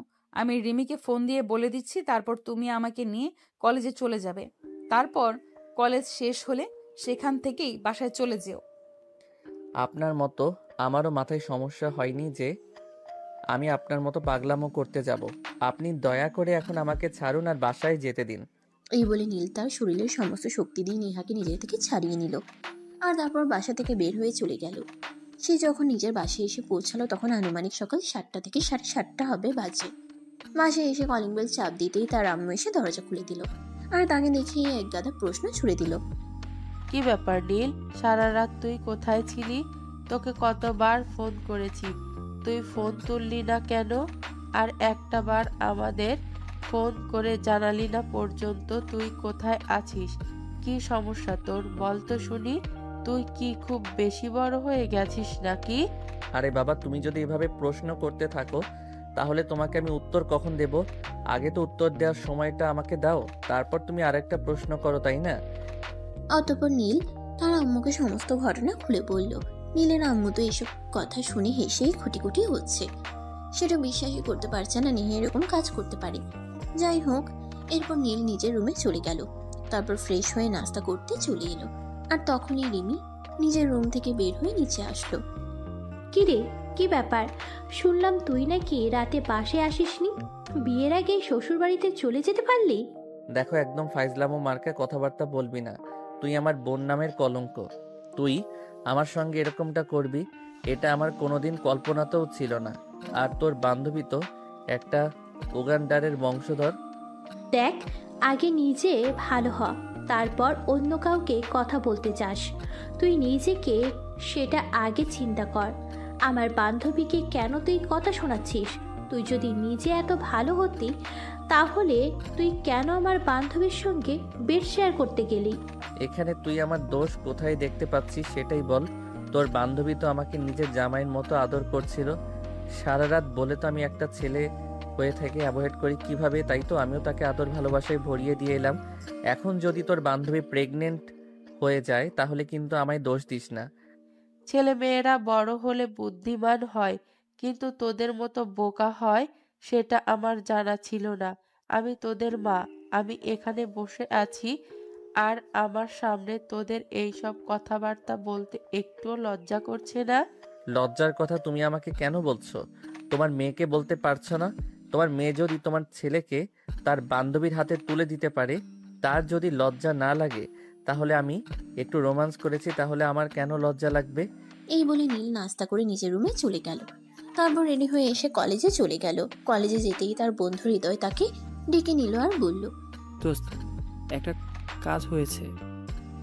তোকে অনেকদিন ধরেই বলবো বলবো ভাবছি, কিন্তু বলা হয়ে উঠছে না। এখন মনে হয় তোকে এই কথাটা বলতে হবে, তা না হলে আর কোনো উপায় খুঁজে পাচ্ছি না। এই দেখো, এত ঘুরিয়ে পেঁচিয়ে কথা বলিস না। এত ঘুরিয়ে পেঁচিয়ে কথা বলা আমার একদমই ভালো লাগে না। কি হয়েছে সেটা সরাসরি বল, আর নয়তো বলার কোনো প্রয়োজন নেই। আরে দোস্ত, এভাবে কেন কথা বলছিস? তুই আগে আমার কথাটা শোন, তারপর তো কি বলবি বল। ঠিক আছে, এবার আর হেয়ালি না করে তাড়াতাড়ি বলে ফেল, শুনি তুই কি বলতে চাস আর কি হয়েছে তোর। আসলে দোস্ত, আমাদের ক্লাসের একটা মেয়েকে আমার প্রথম দিন থেকে খুব ভালো লাগে, কিন্তু সাহস করে এখন পর্যন্ত আমার মনের কথাটা ওই মেয়েটাকে বলে উঠতে পারছি না। তোর একটা মেয়েকে ভালো লাগে, সেখানে আমি কি করতে পারি? তাছাড়া তুই এসব কথা আমাকে কেন বলছিস? তোর মেয়েটাকে ভালো লাগে, তুই নিজেই গিয়ে মেয়েটাকে প্রপোজ কর না। আমাকে কেন অযথা এসব ঝামেলার মধ্যে জড়াতে চাইছিস? ভাই, আমি এসব ঝামেলায় নিজেকে জড়াতে চাই না, এমনিতেই অনেক প্যারায় আছি। দোস্ত প্লিজ, এভাবে বলিস না। তুই আমার 10টা না 5টা না একটা মাত্র বেস্ট ফ্রেন্ড। তুই যদি এভাবে বলিস তাহলে হয় নাকি? আসলে দোস্ত, তুই তো খুব ভালো করেই জানিস আমি একটু ভীতু প্রকৃতির। আমি সব কিছুতেই সবসময় একটু ভয় পেয়ে থাকি, তাই আমি মেয়েটাকে সাহস করে কিছুই বলে উঠতে পারছি না। প্লিজ দোস্ত, তুই আমাকে একটু সহযোগিতা কর। দেখ দোস্ত, তুই আমার বেস্ট ফ্রেন্ড সেটা ঠিক আছে, কিন্তু আমি আমার নিজের লাইফে অনেক ঝামেলায় জর্জরিত। আমি আর কোনো ঝামেলায় পড়তে চাই না। তাছাড়া তুই নেহাপুর বিষয়টা তো খুব ভালো করেই জানিস, আর গতকাল যেটা হয়ে গেছে সেটা যদি তোকে বলি তাহলে আমি নিশ্চিত তুই হার্ট অ্যাটাক করবি। এরপর আবার আমাকে নতুন করে ঝামেলায় ফেলিস না। তুই আমার বেস্ট ফ্রেন্ড হয়ে এমন একটা কথা বলতে পারলি? যা, তোর সঙ্গে আমি আর কোনো কথাই বলবো না। আমি সব সময় শুনেছি আর মুভিতেও দেখেছি, বেস্ট ফ্রেন্ড মানে খুব ভালো বন্ধু, যে বন্ধুর জন্য সব কিছুই করতে পারে। আর তুই কি না আমার জন্য এইটুকু সামান্য কাজ করতে পারবি না? এটা শুনে নীল বুঝতে পারলো হৃদয়ের মন খারাপ হয়েছে, তাই সে হৃদয়কে বলল, ঠিক আছে, মন খারাপ করিস না। আসলে খুব ঝামেলায় আছি তো, তাই কি বলতে গিয়ে তোকে কি বলে ফেলেছি। এখন বল আমাকে কি করতে হবে। তুই আমার বন্ধু, সত্যি আমি তোর জন্য সব কিছু করতে পারি। আমার জন্য তোকে বেশি কিছু করতে হবে না দোস্ত। তুই শুধু আমার ভালোবাসার মানুষটাকে আমার লেখা একটা চিঠি পৌঁছে দিবি, তারপর সে কি উত্তর দেয় সেটা আমাকে জানাবি, তাহলেই হয়ে যাবে। ঠিক আছে দোস্ত, কোনো সমস্যা নেই, আমি এক্ষুনি তোকে সেটাই করে দিচ্ছি। তবে কোন মেয়েটা সেটা তো আগে আমাকে বল, তা না হলে আমি তোর চিঠি কার কাছে পৌঁছাবো? আমি তোকে বলছি, ওই মেয়েটা এখন ওই যে ক্যাম্পাসের বট গাছ দেখছিস, ওর ঠিক অপোজিটে বসে আছে। তুই ওখানে গেলেই মেয়েটাকে দেখতে পাবি। তুই শুধু বলবি এটা আমি দিয়েছি, তাহলেই হবে। তোকে আর কিছুই করতে হবে না। ও শুধু এটুকুই? ঠিক আছে, কোনো ব্যাপার না, তুই অপেক্ষা কর, আমি এক্ষুনি দিয়ে আসছি। এই বলে নীল সেখানে চলে গেল, আর তারপর রিয়ার কাছে ওই চিঠিটা পৌঁছে দিল। রিয়া চিঠিটা পেয়েই তাকে বলতে লাগলো, আমি জানতাম নীল তুই আমায় ভালোবাসিস, কিন্তু আমিও তোকে অনেক ভালোবাসি। অনেকবার তোকে বলার চেষ্টা করেছিলাম, কিন্তু নেহা আপুর ভয়ে তোকে কিছু বলে উঠতে পারিনি, কারণ নেহা আপু তো তোকে পছন্দ করে। এখন যেহেতু তুই নিজে থেকেই আমাকে প্রপোজ করতে এসেছিস, আমি রাজি।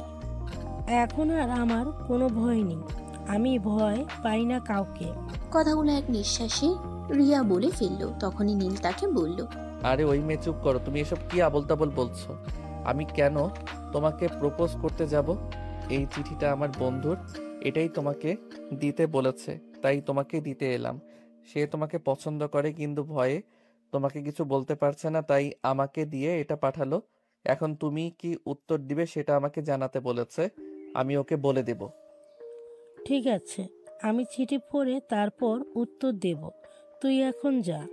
আমি তো ভেবেছিলাম তুই প্রেমপত্র নিয়ে আমাকে প্রপোজ করতে এসেছিস। আসলে তোকে দেখে শুধু আমি কেন, পুরো ক্লাসের মেয়ে হা হয়ে থাকে, তাই তো আমি তোর প্রেমে পড়ে গিয়েছিলাম। সরি রে, বুঝতে পারিনি বিষয়টা। ঠিক আছে, সমস্যা নেই, তবে আমার বন্ধুকে কিন্তু তুই খুব তাড়াতাড়ি উত্তর জানাবি, তা না হলে কিন্তু তোর খবর আছে বলে দিলাম।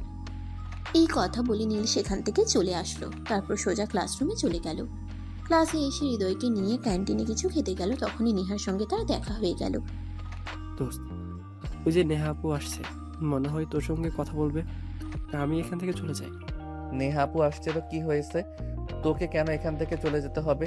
তুই কোথাও যাবি না, তুই এখানেই বসে থাক। নেহা আপুর যদি কোনো কথা বলার থাকে তাহলে সে এখানেই বলবে, আর না হলে তার আমার সঙ্গে কথা বলার কোনো প্রয়োজন নেই।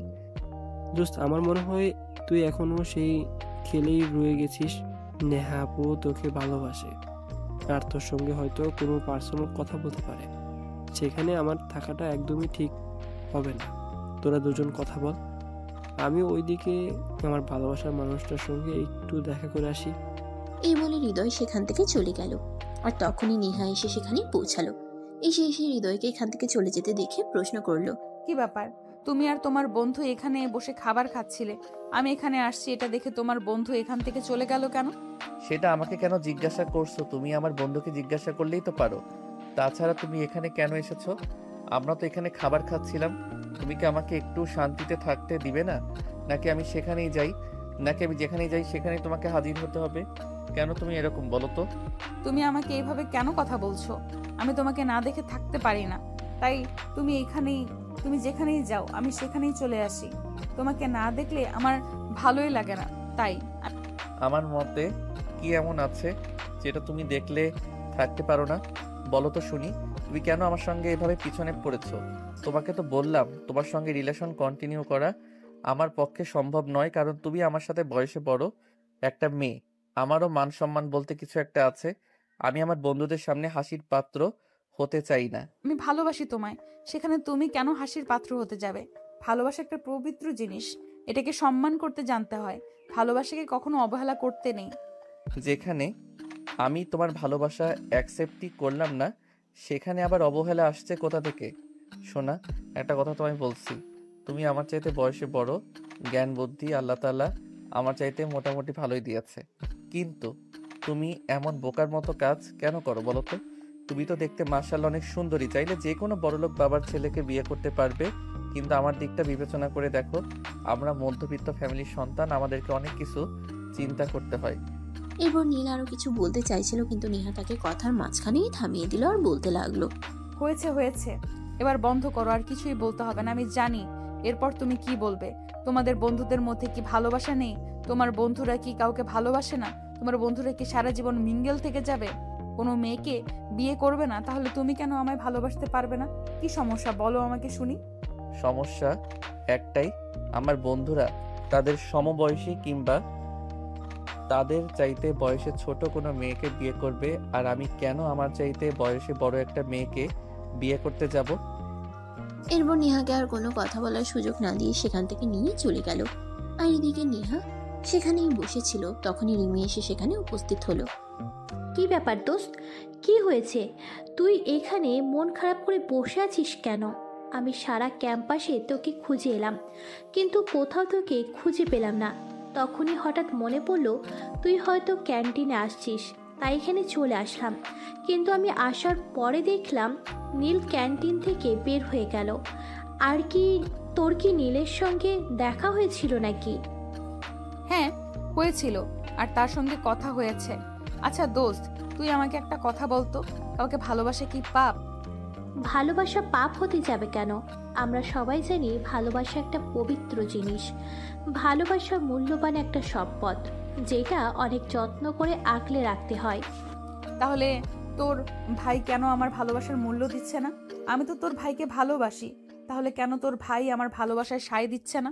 ভালোবাসা যদি অপরাধ না হয়, তাহলে আমি কেন তাকে ভালোবেসে কষ্ট পাচ্ছি? আমি তো তাকে ভালোবাসি, সে কেন এটা বুঝতে পারছে না? ভালোবাসা পাপ নয়, কিন্তু তুই যেটা করেছিস সেটা ঠিক নয় নীল। তোর চাইতে বয়সে ছোট আর একটা সমাজ কোনোদিনও মেনে নেবে না, আর আমার ফ্যামিলি মেনে নেবে কি না আমি সেটাও জানি না। এখন এসব কথা চিন্তা করে হয়তো নীল বারবার তোকে রিজেক্ট করে চলেছে। তাছাড়া আমি এখনো পর্যন্ত তার মধ্যে তোর জন্য ভালোবাসার ছিটে ফোটা পর্যন্ত দেখিনি। তাহলে কি করে বলবো যে তুই পরিশ্রম করতে থাক, একদিন সাফল্যের মুখ দেখবি। হ্যাঁ, এটা একদম তুই ঠিক কথাই বলেছিস। তোর ভাইয়ের মাঝে আমার জন্য কোনো ভালোবাসা নেই, এটা আমিও দেখতে পাইনি। যদি তোর ভাইয়ের মাঝে আমার জন্য ভালোবাসা থাকতো, তাহলে হয়তো সে এতদিনে আমার প্রতি দুর্বল হয়ে যেত আর আমাকে ভালোবাসতো। এই বলে নেহা চোখের দুফোঁটা জল ছেড়ে দিয়ে সেখান থেকে উঠে চলে গেল। এদিকে সেদিন কলেজ ছুটির পর নেহা গাড়িতে করে বাসায় চলে গেল, আর এদিকে নীল ভার্সিটির গেটের সামনে দাঁড়িয়ে রিমির জন্য অপেক্ষা করছিল। আর কিছুক্ষণ পর রিমি সেখানে আসলো। কি ব্যাপার, প্রতিদিন তো নেহা কলেজ থেকে বের হয়ে তোর সঙ্গে দাঁড়ায় 10-15 মিনিট কথা বলে, কিন্তু আজ তোর সঙ্গে কথা বলে নাই, চলে গেল কেন? সেটা আমি কি করে বলবো? সে কি আমার বিয়ে করা বউ নাকি? তার সমস্ত খবর আমি জানি। সে তোর বান্ধবী, তার খবর তো রাখার কথা। তুই তা না করে আমাকে কেন প্রশ্ন করছিস বলতো শুনি? যাই হোক, বাদ দে, তার যা ইচ্ছে আসে তাই করুক। এরকম পাগলামো কাণ্ড কেউ করে কি না এটা আমার সত্যিই জানা ছিল না। আমি আমার বান্ধবীকে দিয়ে লাইফে প্রথম এক্সপিরিয়েশন করলাম যে বান্ধবীর ছোট ভাইকে ভালোবাসার কথা বলা যায়। এইটা আমার বান্ধবীকে না দেখলে সত্যিই জানা হতো না। যাই হোক, এখন বাসায় চল, আমার ভালো লাগছে না। এই বলে নীল আর রিমি দুজনের বাসায় চলে আসলো। আর এদিকে দেখতে দেখতে আরো প্রায় মাসখানেক সময় হয়ে গেল। রিমির বিয়ের সম্বন্ধ দেখা হচ্ছে, বাসা থেকে অনেকগুলো পাত্রপক্ষ দেখা হয়ে গেছে, কিন্তু কাউকে রিমির পছন্দ হচ্ছে না। আজ আবার পাত্রপক্ষ রিমিকে দেখতে আসবে, আর যদি পছন্দ হয় তাহলেই এঙ্গেজমেন্ট। সেজন্যই বাড়িতে সকাল থেকে আয়োজন শুরু হয়ে গেছে। নীলের আম্মু সকাল থেকে রান্না ঘরে কাজ করছেন, অনেক রকমের রান্না বান্না করছেন, আর সেই সঙ্গে নানা জাতের পিঠা। সকালবেলা ঘুম থেকে উঠে সেই মুখরোচক পিঠার সুগন্ধে নীল সোজা রান্নাঘরে চলে আসলো, আর তার আম্মুকে বলল, আম্মু, আমার মনে হয় অনেকদিন পর আমাদের বাড়িতে পিঠা বানানো হচ্ছে।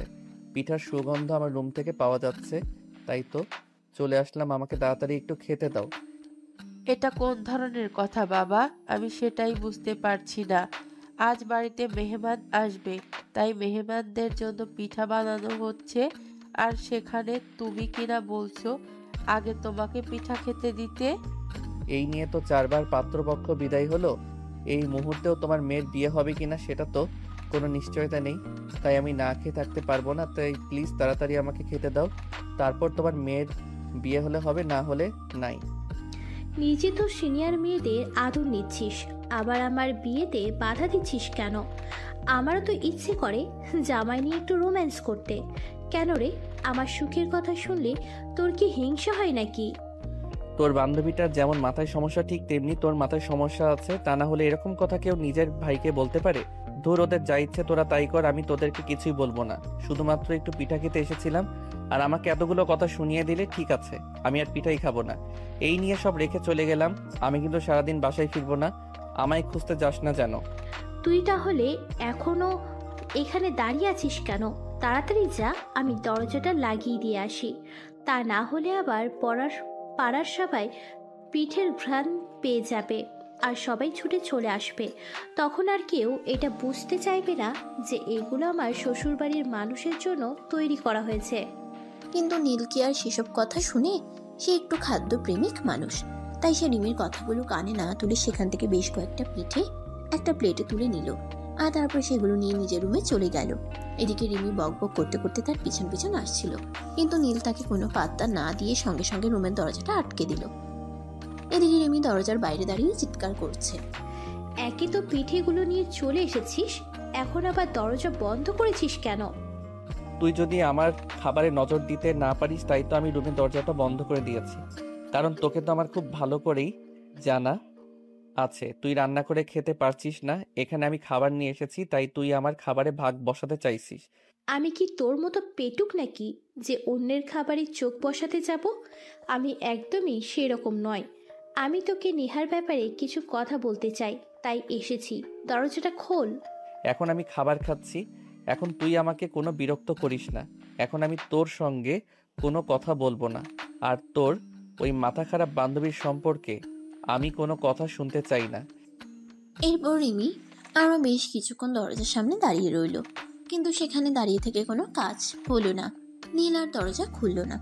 বেশ কিছুক্ষণ দাঁড়িয়ে থাকার পরও যখন নীল দরজা খুলছে না, তখন রিমি নিরুপায় হয়ে এখান থেকে চলে গেল। রিমিকে তার আম্মু সাজুগুজু করতে বলেছে, আর ততক্ষণে নেহা রিমিদের বাড়িতে চলে এসেছে। রে কি ব্যাপার দোস্ত, তাহলে অবশেষে তুই বিয়েটা করেই নিচ্ছিস? তো কি করব, তোর মতো তো আর বান্ধবীর ভাইয়ের সঙ্গে প্রেম করতে পারলাম না, তাহলে কেন শুধু শুধু সিঙ্গেল থাকতে যাব?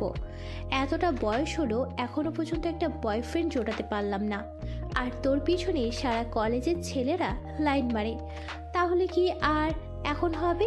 এরকম কোনো উপায় আছে? এমনভাবে তুই আমাকে কথাগুলো শোনাচ্ছিস যেন আমি সারা কলেজের ছেলেকে নিজের হাতে নিয়ে রেখেছি। তোর প্রেম করার মতো একটা ছেলেকেও ছেড়ে দেইনি।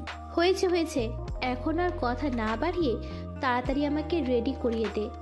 ওদিকে ছেলেপক্ষ চলে আসবে, তাড়াতাড়ি রেডি করিয়ে দে আমাকে। হ্যাঁ তাই চল, তোর তো দেখছি বিয়ে করার খুব শখ। আচ্ছা ঠিক আছে, তুই আগে বিয়েটা কর, তারপর তোর থেকে অভিজ্ঞতা নিয়ে আমি বিয়ের চিন্তা ভাবনা করব। আসলে আমারও খুব কষ্ট হয় একা একা থাকতে। থাকছিস কেন? একা একা আমাদের বাসায় চলে আসলেই তো পারিস, তারপর তো আমার ভাইকে নিয়ে থাকতে পারিস, তখন তো আর তোকে একা একা থাকতে হয় না, আর কোনো কষ্টও করতে হয় না। তাছাড়া একটা কাজ কর, আজ যখন শ্বশুরবাড়ি চলে এসেছিস একেবারে পার্মানেন্টলি থেকে যা। তাই তো করতাম, কিন্তু এখনো তোর ভাইয়ের পক্ষ থেকে কোনো সারা শব্দ পেলাম না। জোর করে কারোর উপর কোনো কিছু চাপিয়ে দেওয়াটা কি ঠিক হবে? আসলে ভালোবাসার মতো ব্যাপারগুলো খুবই সেন্সিটিভ, এতে দুই পক্ষের মত থাকা যায়, কিন্তু তোর ভাইয়ের পক্ষ থেকে তো কোনো সাড়া পাচ্ছি না এখনো। আচ্ছা, এখন আগে তুই আগে আমাকে রেডি করে দে, তারপর তোদের বিষয়টা ভেবে দেখি। চিন্তা করিস না, আমি আব্বুর সঙ্গে তোদের ব্যাপারে বলে দেখব। এই বলে রিমি একটা শয়তানি মার্কা হাসি দিল, আর এদিকে নেহার সুন্দর করে সাজিয়ে দিচ্ছিল। তখনই হঠাৎ নীল রুমের দরজা খুলে রিমির রুমে আসছিল। এরে বাড়িতে দেখা যাচ্ছে শাকচুনি দুইটা এক রুমে। তাড়াতাড়ি কর, বিয়ে করে আমাকে উদ্ধার কর, তাড়াতাড়ি বাড়িটা খালি কর। চিন্তা করিস না, আমি চলে গেলে এই বাড়িটা খালি হয়ে যাবে। আমি চলে গেলে আমি কিন্তু আমার পরবর্তীতে আরও একজনকে তোর জন্য এনে রেখে তারপর যাব। কাকে? তোর এই বান্ধবীকে একটা কথা শুনে রাখ, আমি যদি মরেও যাই তারপরেও না তোর এই শাকচুনি মার্কা বান্ধবীকে বিয়ে করব না। এই বলে নীল একটা শয়তানি মার্কা হাসি দিয়ে সেখান থেকে চলে গেল। আর এদিকে নেহা রিমিকে সাজানোতে মনোযোগ দিল। কিছুক্ষণ পরে রিমির শ্বশুরবাড়ি থেকে লোকজন চলে আসলো। তারপর রিমিকে পাত্রপক্ষ সামনে নিয়ে যাওয়া হলো। পাত্রপক্ষ রিমিকে দেখে পছন্দ করে নিল এবং বিয়ের কথা ফাইনাল করে নিল। এদিকে নীল তখন নিজের রুমে বসে আপন মনে সিগারেট খাচ্ছিল, আর তখনই নেহা সেখানে এসে উপস্থিত হয়। নেহাকে দেখিয়ে নীল কোনো রকমের সিগারেটটা বাইরে ফেলে দেয়, আর তখনই নেহা নীলকে বলে, ফেলে দিলে কেন, সমস্যা নেই, আমি আজ কাউকে কিছুই বলবো না। এটা তোমার রুম, আর পুরো বাড়িটাই তোমার। এখানে তোমার যা ইচ্ছে তুমি তাই করতে পারো, সেখানে আমার কোনো বাধা নেই। তুমি কেন এসেছো এখানে? ওদিকে তো সবাই নিচে আছে, তাহলে তুমি আমার রুমে এসেছো কেন? তোমাকে কিছু কথা বলতে চাই, সেগুলো বলতে এখানে এসেছি। এখন যদি তুমি আমাকে অনুমতি দাও তাহলেই তোমাকে বলতে পারি। তুমি আবার আমাকে কি কথা বলতে চাও তাড়াতাড়ি বলে ফেলো, আর তারপর এখান থেকে কেটে পড়ো। আমি আবার তোমার সঙ্গে বেশিক্ষণ এক রুমে থাকতে চাই না, কারণ বাড়ির মানুষ দেখে ফেললে এটা নিয়ে হাজারটা কথা শোনাবে। তাছাড়া তুমি জানো অলরেডি তোমাকে নিয়ে আমাদের বাড়িতে গবেষণা শুরু হয়ে গেছে। হ্যাঁ, সেটা আমি খুব ভালো করেই জানি, তাই তো আমি তোমার সঙ্গে কথা বলতে এসেছি। আমি তোমার সঙ্গে আজ খুবই শর্টকাটে কিছু কথা বলবো, আর তুমি আমাকে সাফ সাফ উত্তর জানিয়ে দিও। হ্যাঁ ঠিক আছে, এখন আর কথা না বাড়িয়ে তাড়াতাড়ি বলো তুমি কি বলতে চাও, আর বলে এখান থেকে কেটে পড়ো। আচ্ছা নীল, আমার প্রতি কি তোমার কোনো অনুভূতি নেই?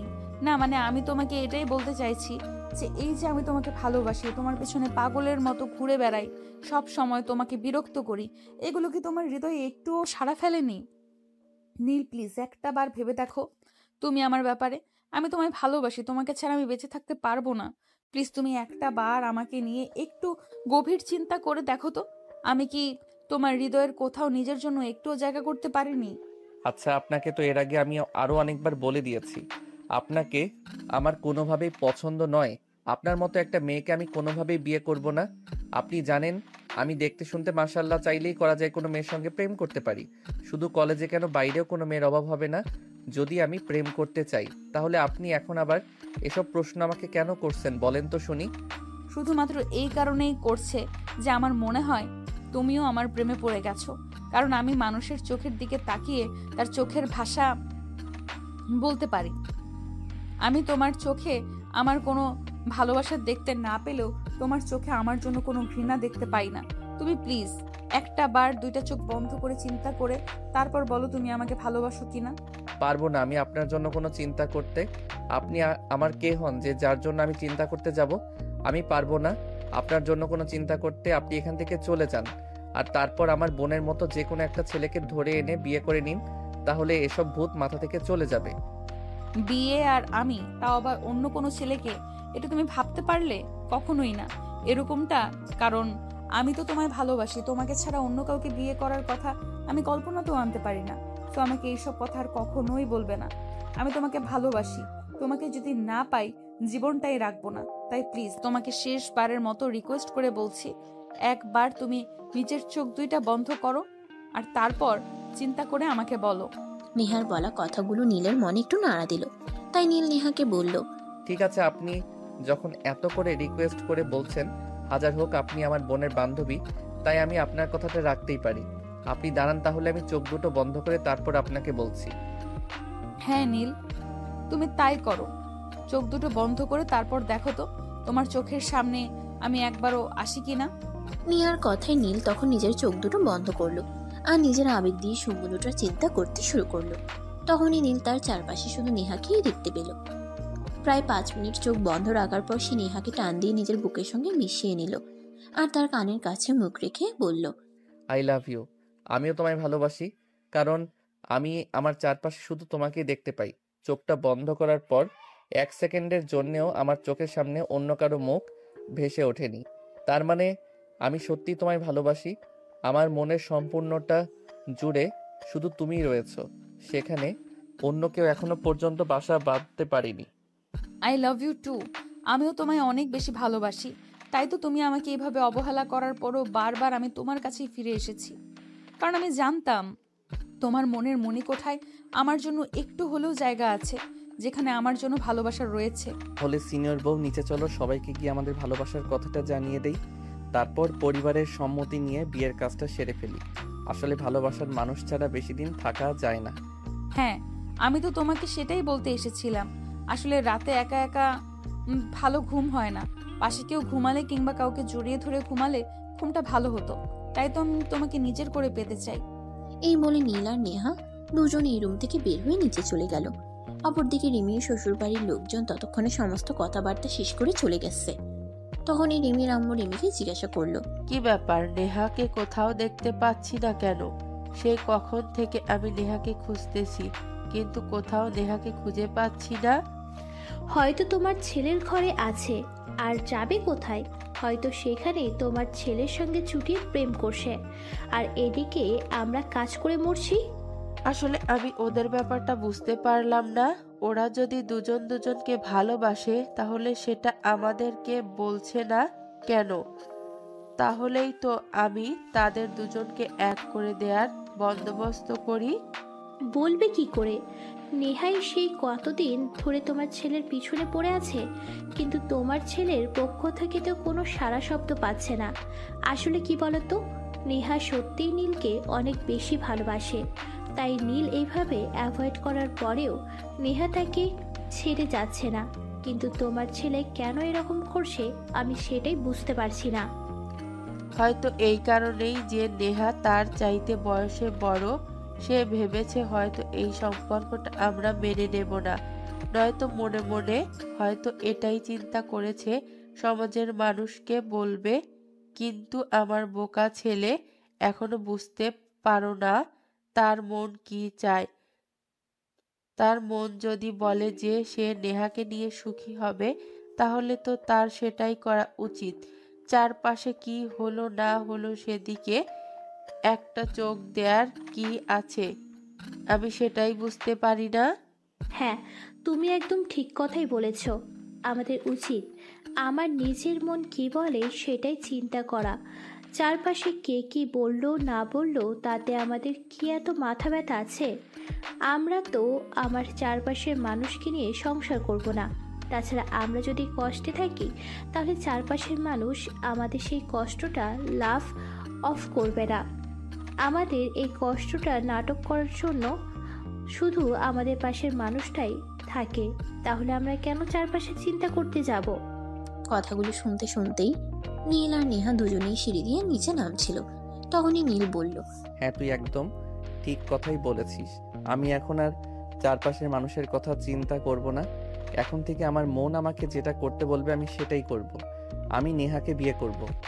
তুই সত্যি বলছিস তো? তুই নেহাকে বিয়ে করবি? হ্যাঁ আম্মু, তুমি একদম ঠিক কথা শুনেছ। আমি নেহাকে বিয়ে করব, কারণ আমি অনেক চিন্তা করে দেখেছি আমি আমার চারপাশে শুধু আমার নেহাকেই দেখতে পাই। আমার কল্পনাতে নেহা ছাড়া আর অন্য কোনো মেয়ে এখনো আসেনি, তাই আমি সিদ্ধান্ত নিয়েছি আমি নেহাকেই বিয়ে করব। হ্যাঁ, তুই একদম ঠিক কথাই বলেছিস। নেহাকেই তোর বিয়ে করা উচিত, কারণ আমাদের জীবনে আমাদের সেই মানুষটাকে বেছে নেওয়া উচিত যে মানুষটা আমাকে ভালোবেসে দেখ চারপাশের মানুষ আমাদের জ্ঞান দিতে পারবে, কিন্তু কখনোই ভালো থাকার উপহার দিতে পারবে না। তারা আমাদের নিয়ে সমালোচনা করতে পারবে, কিন্তু কখনোই এটা বলবে না কিসে আমাদের ভালো হবে। তাই আমাদের উচিত নিজেদের ভালো ব্যাপারে সিদ্ধান্ত নিজেদেরকেই নেয়া। হ্যাঁ শাশুড়ি আম্মু, তাই তো আজ আমি আপনার ছেলেকে ভালো করে বুঝিয়েছি, আর তারপরে সে চিন্তা ভাবনা করে সিদ্ধান্ত নিয়েছে।